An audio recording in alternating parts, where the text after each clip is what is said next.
So when I jumped in, I realized very quickly, because I asked people, I've been in finance for 30 years, how can I add value to the space industry?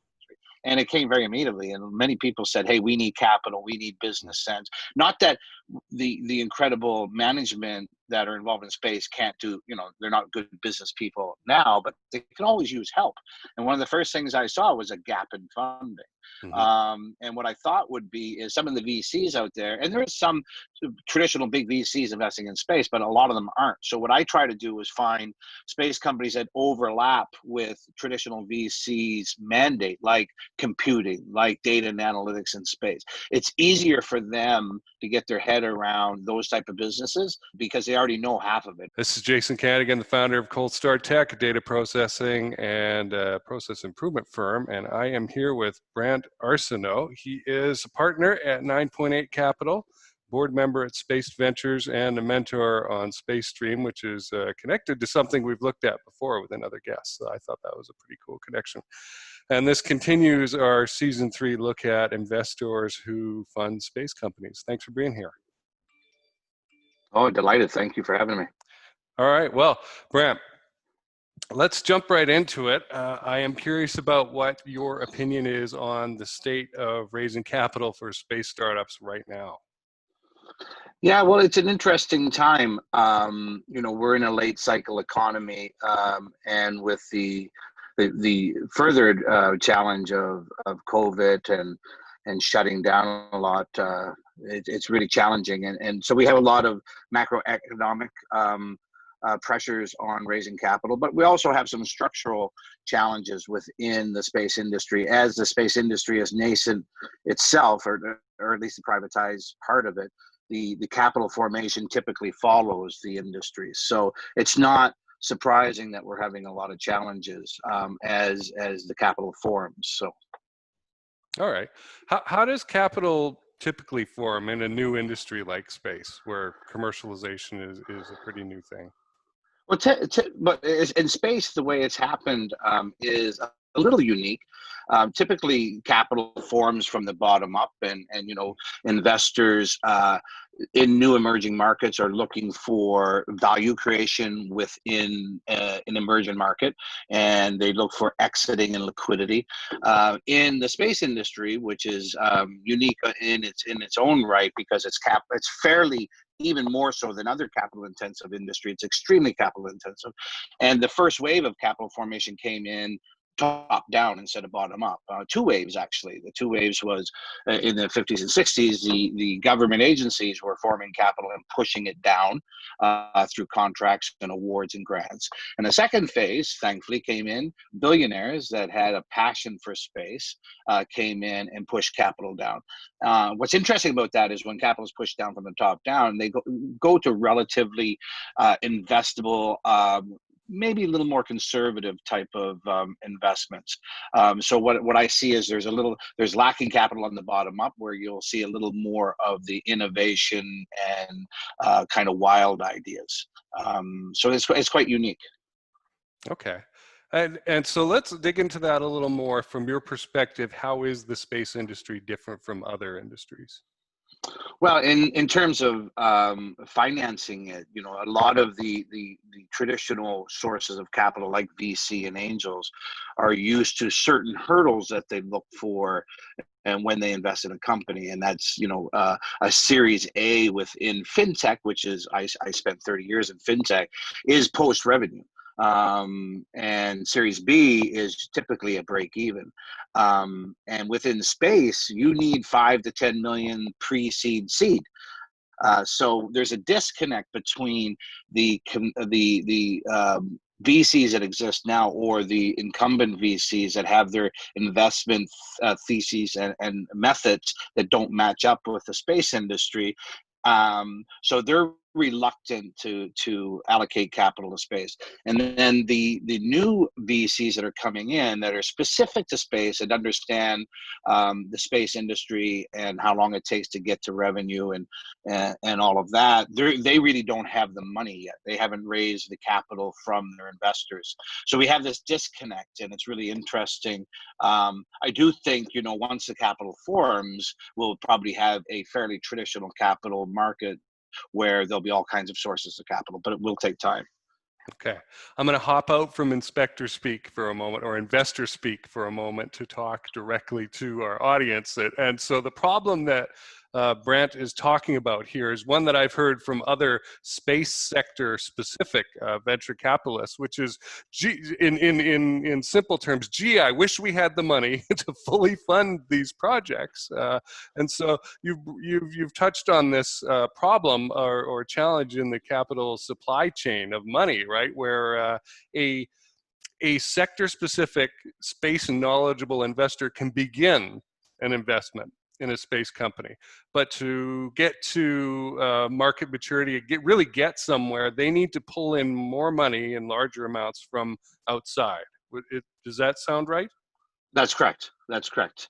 Okay, so what are some of the challenges of being able to reach out there beyond, well, they just don't understand the industry as well, and they're looking for, Reid Hoffman 100x time rate of return? Well, one of the problems is, and it's not I wouldn't even call it a problem. This is challenges that a emerging market will always have. As new companies enter into a new market, there's going to be a lack of liquidity. There's going to be a lack of exits that investors see. So this is not a problem specific to space. This is a problem specific to emerging markets. And as we see liquidity, and we do have some structural problems in the broader market in terms of liquidity methods. So IPOs have been decreasing because small cap companies are being less listed in indices, so there's not a lot of liquidity or value creation being seen for those small caps. So there's a little reluctance for companies to go IPO. But that's starting to change. The late cycle economy is turning into an early cycle, I think, an early cycle bear market. That's the optimist in me, which will see probably some more exiting opportunities. There is a lot of conversation in the broader market, even outside of space, for secondary private markets. So a secondary market that you could sell your private investment to. That exists in the private equity world, where private equity will sell a portfolio company to another private equity after they've done what they needed to do and get the return on investment that we're looking for. The VCs, I think, are looking to create that market, a B2B market, that VCs could sell private portfolios to other VCs once it kind of went past their hurdles. And even in the public market, if you look at crowdfunding and other methods of raising capital from the public in private companies, there's people looking at creating a secondary market for private companies to trade the stocks after a certain holding period. So I think there's two things. There is some structural issues with liquidity that are broader to the broader market, but they're also, because this is a nascent young industry with the lack of exits, the lack of liquidity, the institutional investors are a little hesitant to come in until they see that. Right. And boy, this brings to mind a couple of other conversations I've had where you want to allow some speculation, but you don't want to go crazy with it, right? I remember talking to Dennis Wingo, and he brought up the idea of a space futures market where if they would allow it, people could trade on what we might find out there in near Earth orbit, in asteroids, and bring back. And we don't even have a good idea really of what's out there yet, for example. And so the idea of trading space company futures may not be that crazy, but we don't have a lot of data. Here yet, I think that's correct. Is the fact of the matter. So what do you believe needs to happen before confidence in that kind of idea can increase? Well, I think there's going to be a couple of phases of this space industry. I think a lot of the companies that are involved at the moment are building what we might call 1.0 or 2.0 space, where there's a lot of infrastructure being put up into space that will then kind of create its own industry in space. And I think if you think about the event horizon of companies right now, to call it 1.0, it's quite long. I mean, the exit of a company to create value and revenue and net earnings is going to take from 7 to 12 years, maybe 15 years. And that doesn't match up with your typical limited partner in a VC.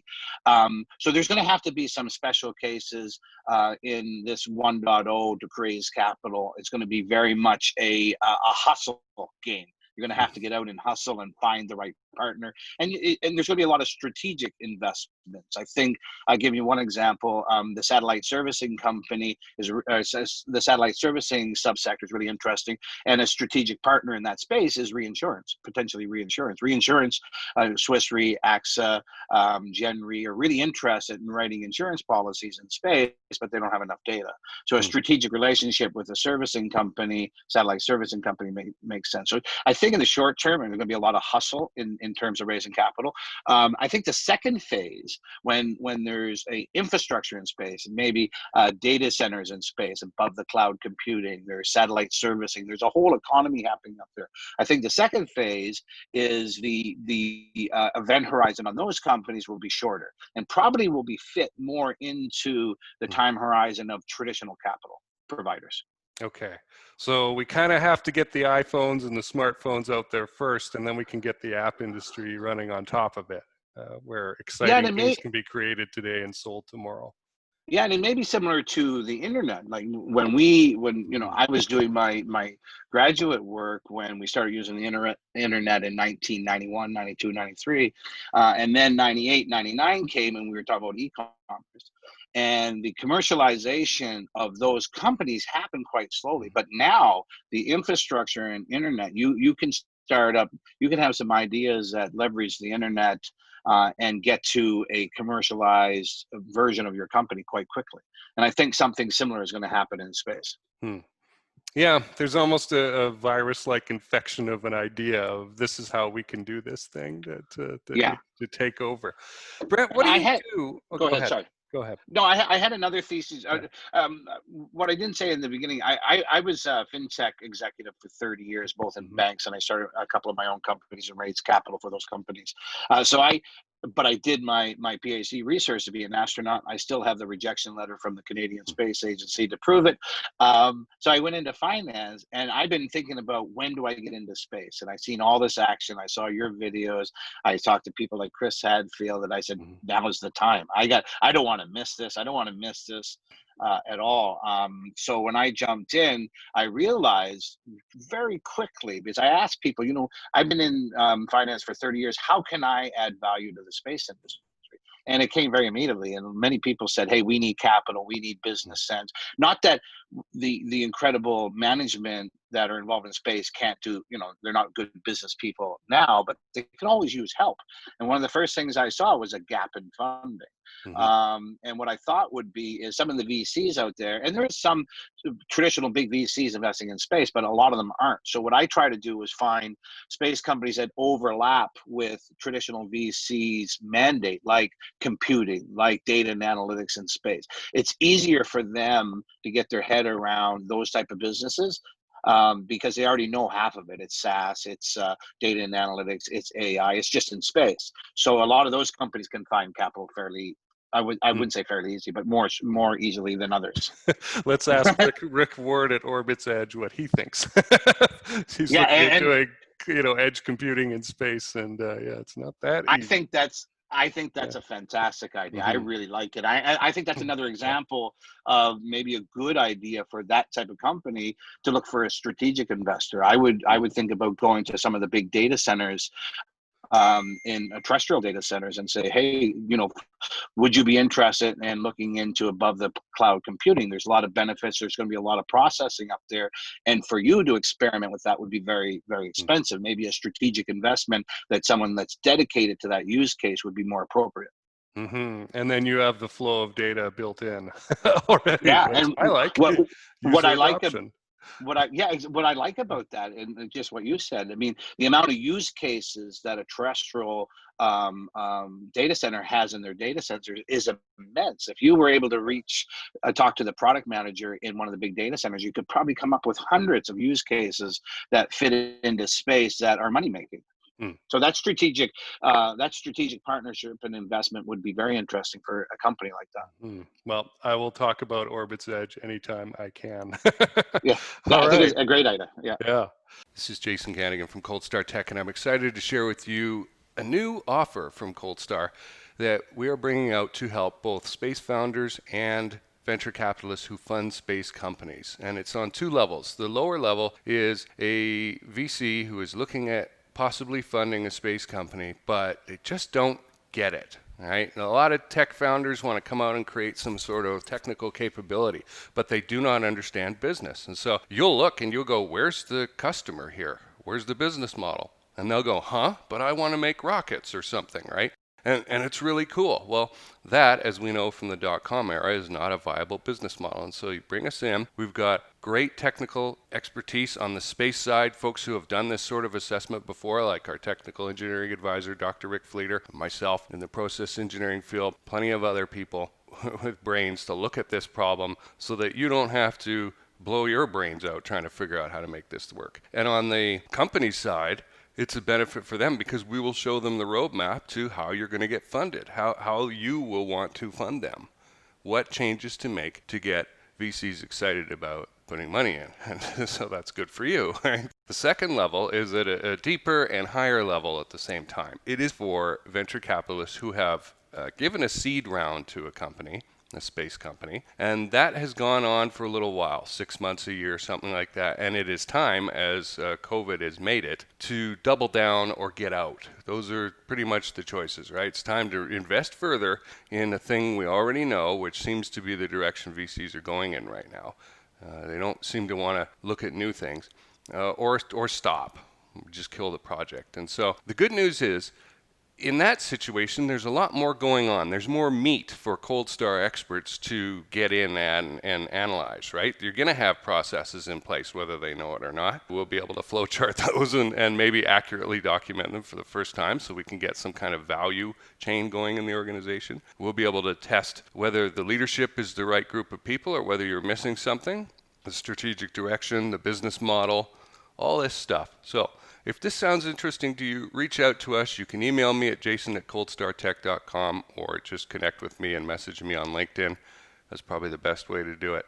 And I am excited to talk to you. The kind of transformation that we're able to offer here is beyond anything you'll see out there. And as a VC, this will save you so much time and energy, right? Like if you're a VC and you've got 100 companies to look at, you've got 3 days a year to look at each one maybe, right? That's not really good enough, is it? Wouldn't it be better to have experienced, expert space people who understand space, right? Look at this investment and tell you, here's a grade, right? Here are several grade areas. Is this thing ready to pour gasoline on the fire, or is it just going to go up in smoke? This is Jason Kanigan from Cold Star Tech. Let's get back to the interview. So what do you do, Brant? Has this ever happened where you've been approached by an investor who doesn't want an exit or whose priority is not the exit? For example, in my own case, I'm not super interested in that. I'm interested in creating value, creating capability, having people come to me and knowing that the project is going to be better off because I'm involved. And then I want to reinvest and evolve the company into something else, right? As time goes on. Is that just like a forget about it for investors, or is it that's weird, or we'll take our cut and sell that?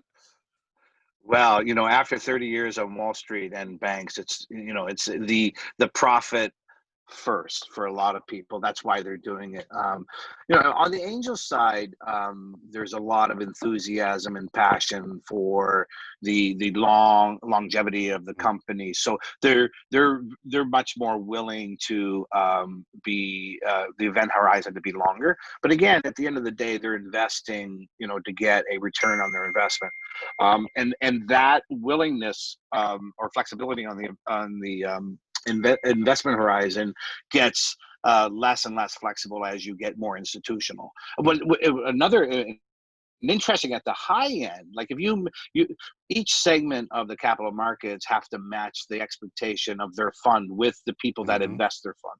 So VC, angels are typically anywhere from 12 to 15 years, kind of in these companies. VCs are anywhere from 7 to 12. Private equity are very, very quick, from 5 to 8. But if you look at the end investor, if you look at a pension plan, Ontario's Teachers, Calibers, a lot of those companies, they're actually quite receptive to a long investment horizon. But they're usually last ones into these new markets. A pension plan will want to see some exits and some performance. Right. But once they see that, a mature market, they tend to be in it for the long haul. Okay. Brant, at 9.8 capital, what Yes. is the horizon that you're looking at? How long does a fund live for, typically? Well, we're trying to be a little more dynamic in terms of knowing the market's nascent, knowing the capital formation is, and the exiting opportunities are a little more immature. So I think it's going to be evolve. I think it will look for a longer investment horizon in the beginning, maybe 10 to 15 years.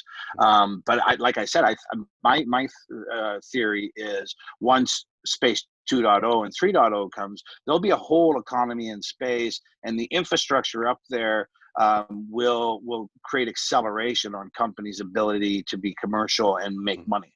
So I think the next phase, I think by 2030, you'll have investment horizons that are more in line with traditional software industries of 10 years. Okay, but we're going to have to slog through it. Yeah. Yeah, but Yeah. what I tell everyone is other industries had to do this too. I mean, it is now space does have an added that it is more capital intensive than the other emerging markets. So what I always try to give them a big boost, saying, this is going to be hard, but the people in the market early are really gonna, if they get through the tough time, they're going to benefit a lot. Okay. Yeah. Well, what other capital sources are there? Let's go through some of those other than venture capital. Yeah, well, I've been, and that's one of the things I started thinking about when I was trying to find my place in my new world here, which, by the way, I just love. Doing fintech for 30 years, I kind of started becoming the expert, and learning slowed down. Now that I'm in space, I'm learning every day. I don't know anything. It's fantastic. So speaking to you and people like Daniel Faber of Orbit Fab, I mean, just fabulous.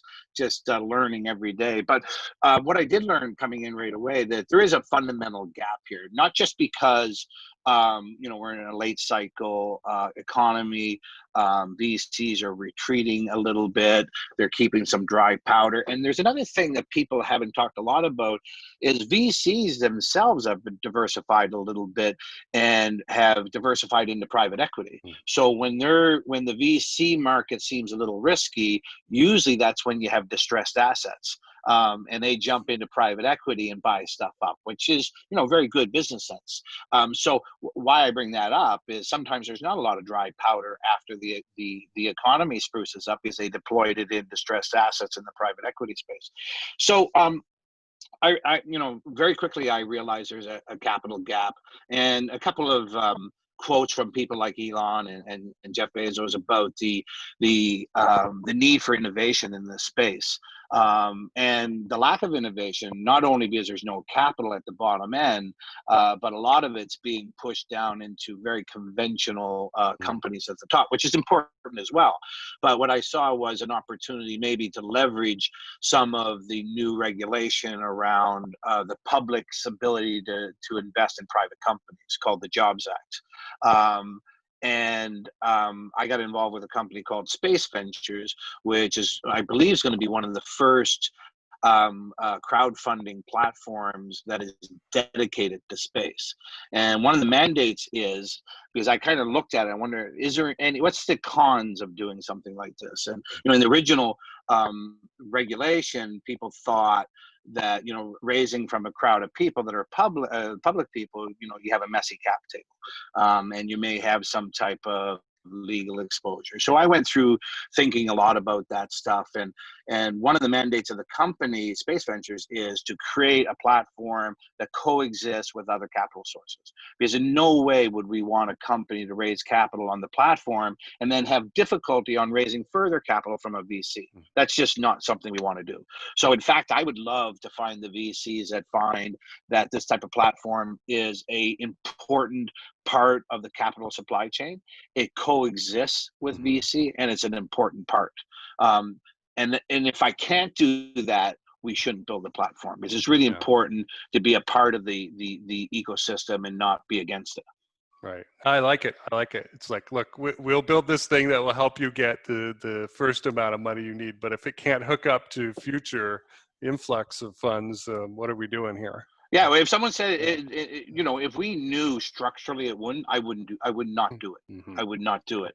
And another way to think about it, it's a preprocessor for the VCs, for the institutions. I believe if a company can raise capital in a very structured way from the public, take that capital, create value, shareholder value, maybe getting closer to revenue, maybe getting closer to a launchable product. That is a preprocessor for VCs. VCs can see a little more of the capability of the team, the market that they're playing in, and the product that they have.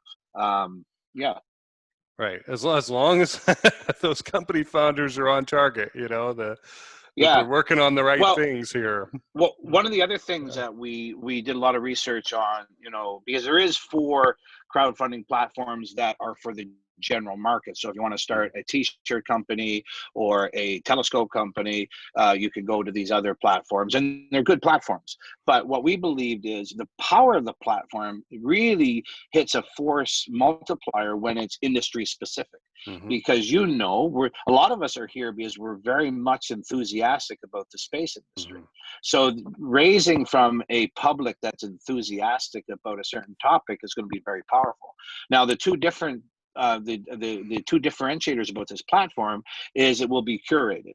So we'll have a very experienced investment team that will look at the listing companies and make sure that they're investable, or that they're good companies, that there's no crazy listings happening. And then the other thing that we want to do, and I think VCs that look at crowdfunding and maybe criticize a little bit and say, hey, it's not smart money, I think they do have a point. And I do find a lot of VC money is very smart. It's very, very valuable partnerships. Some of these VCs, I've raised capital from some, and they were fantastic.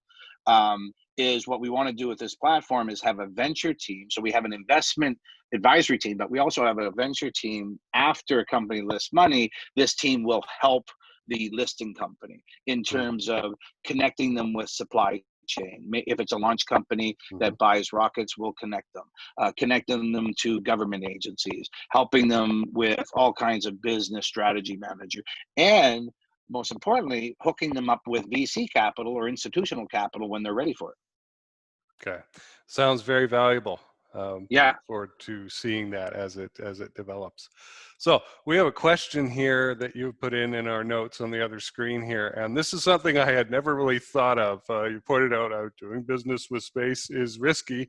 Are there any financial risk mitigation tools available to companies? So that's a shocker question to me. I really hadn't thought about it. So let's hear the answer. Well, there is, and there, some of the companies are using them right now. I mean, there is, and I don't know if anybody used them on Wednesday last week, but there is weather derivatives.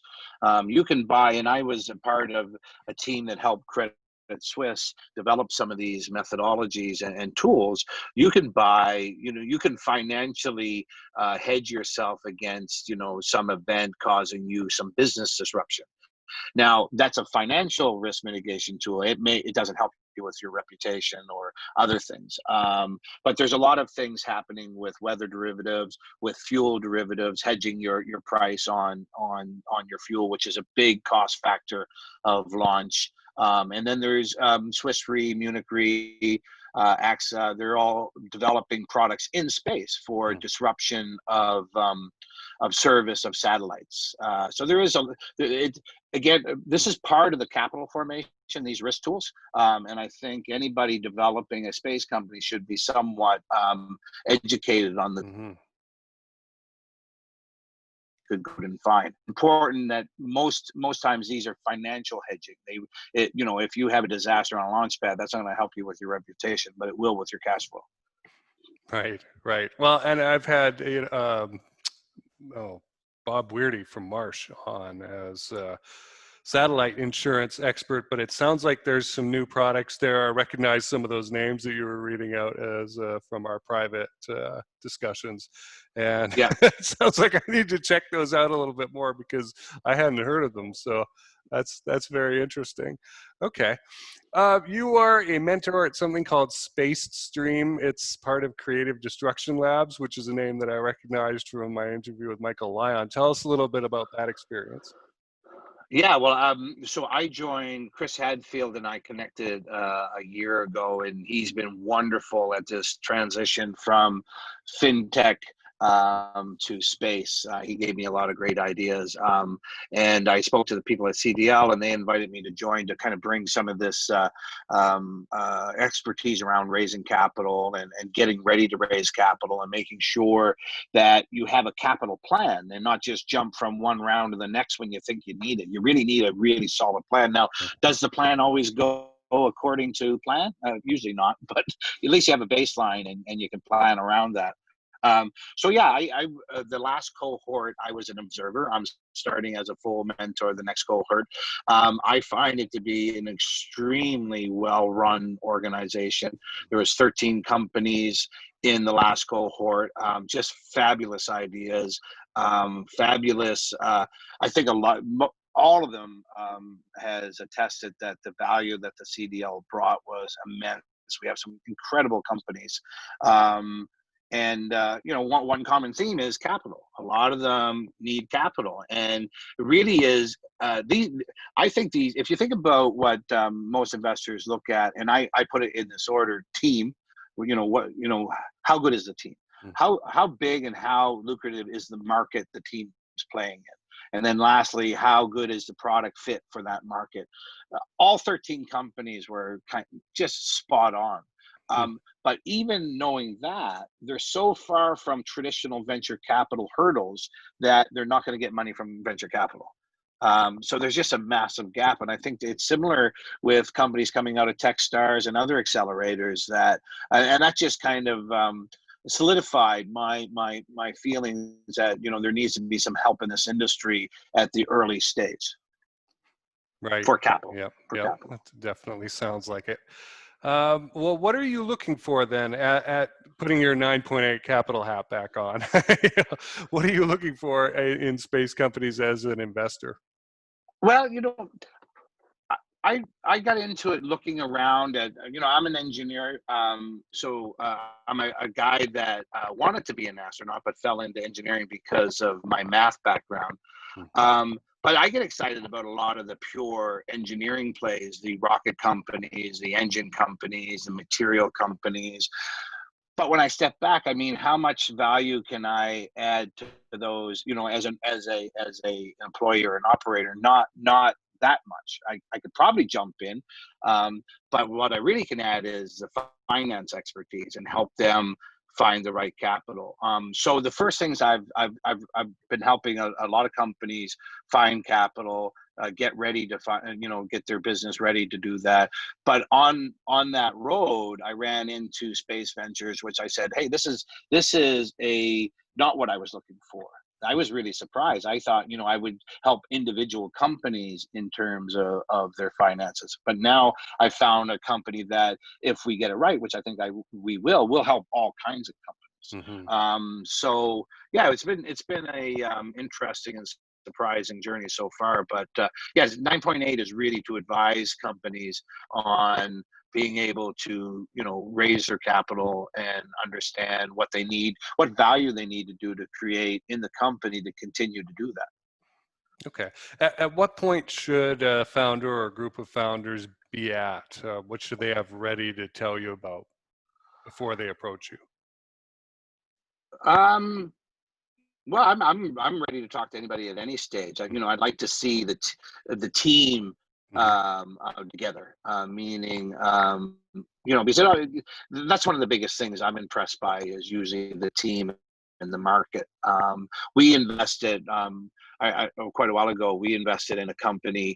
We love the management team, just amazing, like just very self-aware of their pros and cons, their weaknesses, their blind spots, and they really played. There's a lot of challenging, but it was a really, really good, strong team, and we loved the market. We thought the market was really ripe for commercializing a great company, but the team actually, for some reason, got the product wrong.